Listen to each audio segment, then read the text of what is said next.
Welcome back to Close Up. We are continuing our extended conversation with Senator Maggie Hassan. Senator, we just observed Veterans Day this last week, and you've been working with your colleague, Senator Joni Ernst, on a Global War on Terror Veterans Memorial on the National Mall. I'm curious, clearly those veterans have earned that honor over the many years of this war. But what does it kind of say about, where we are in the Global War on Terror? Because usually you only put a monument up after something is over, and clearly this continues.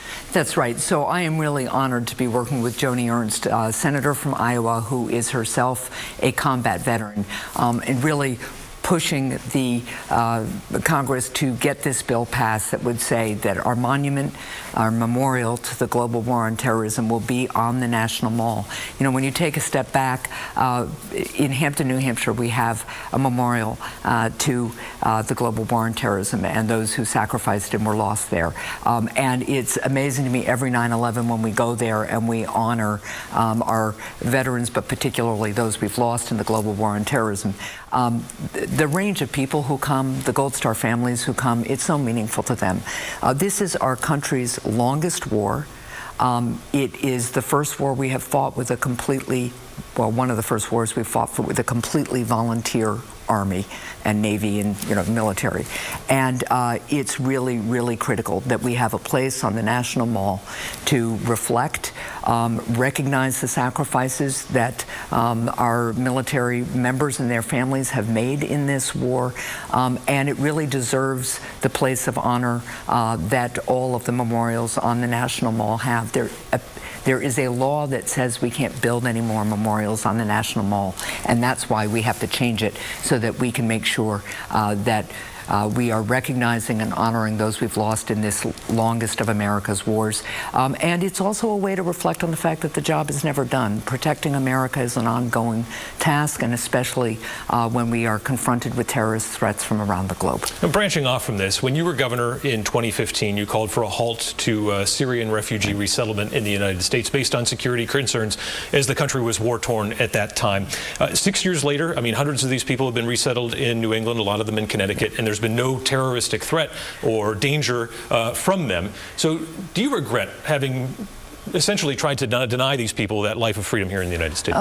What I called for was a pause so we could make sure that the vetting system that was in place was complete and thorough, because we had seen the terrorist attack in Paris, and that appeared at the time to involve some Syrian refugees. So what I called for was a pause. It's always important, just as we're looking towards the evacuees from Afghanistan right now, that we find ways to help refugees, but we have to have vetting procedures that are complete and thorough. That's something that we're continuing to push for as we evacuate people from Afghanistan. And obviously in Afghanistan, we're talking about not only evacuating Americans, but we're also talking about evacuating people who stood with us in the fight against terrorism. And we have an obligation to them to bring them to the United States and give them that life of freedom. And certainly it's important that refugees from Syria also have been able to resettle here. But this is about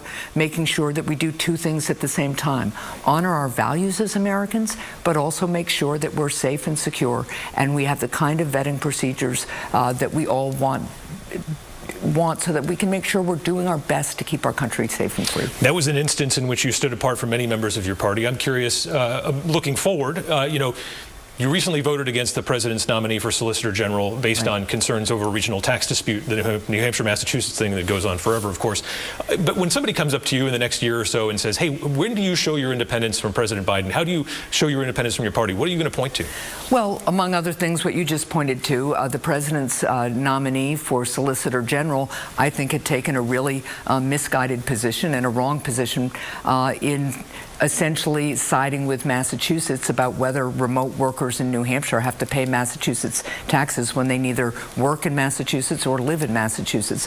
I thought that was just bad judgment on her part, and so I opposed her nomination. I also have not been shy about criticizing President Biden's decision to set an arbitrary deadline to withdraw from Afghanistan. I don't think that that was the right thing to do. I've criticized past administrations for making similar deadlines in the war in Afghanistan and elsewhere.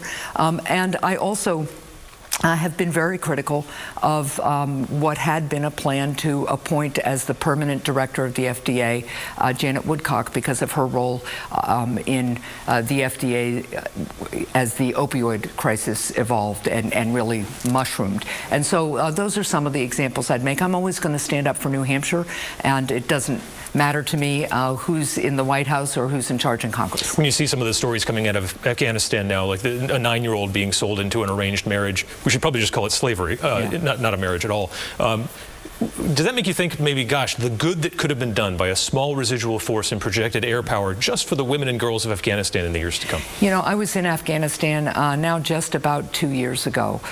Met with our soldiers, met with some of our special forces, found out about the work we were doing to counter terrorism. We're going to have to continue counterterrorism work, working with our allies, making sure we have forces deployed appropriately, and really developing a regional approach there. But one of the most poignant meetings I had was with a group of women who had been involved in the negotiations in Doha with the Taliban. And among other things, they were really clear that if the Taliban came back into power, how significantly their lives would change. They were incredibly grateful to the United States. The thing I would remind everybody is, one, we have to keep pushing to insist that the Taliban respect the freedom and dignity of women and girls and include them in their civil society. I think just about all the women senators have written to the administration to really push for a strategy and an approach to do that. I also think it's really important, especially for all of our veterans from Afghanistan right now, just to focus on the fact that we have provided people all over Afghanistan the sense, the understanding of what freedom feels like. And as we see some of the refugees from Afghanistan coming to this country, one of my colleagues told me about being at Fort Lee and the buses pulling in and the soldiers applauding along the side of the road, and children getting off the buses being given American flags. We have given the Afghan people an understanding of what freedom is, and no one should ever undervalue that. The political climate is what it is right now. Your Republican opponent in 2022, no matter who it is likely going to be talking about education and parents' roles in that. You know, do you think that critical race theory should be taught in New Hampshire schools? Well, I want to take a step back. I'm a mom. I'm a former governor. I come from a family of teachers. And what's most important to me is that we don't use our children or our schools to divide each other. I mean, that's just kind of job number one. We need to build schools and an education community where parents, teachers, and students can talk to each other, raise issues with each other, and make sure that we're really focusing on kids. And we need to make sure that we're allowing teachers to exercise professional judgment, to be sure, and explain to parents why they think a particular perspective or topic is important. We need to give parents the rights to say, yeah, not for my kid. I don't think that's right. So this is a balance, but what I am most concerned about right now, and what I'm hearing from teachers, among others, is that the kind of discourse is really kind of getting out of control.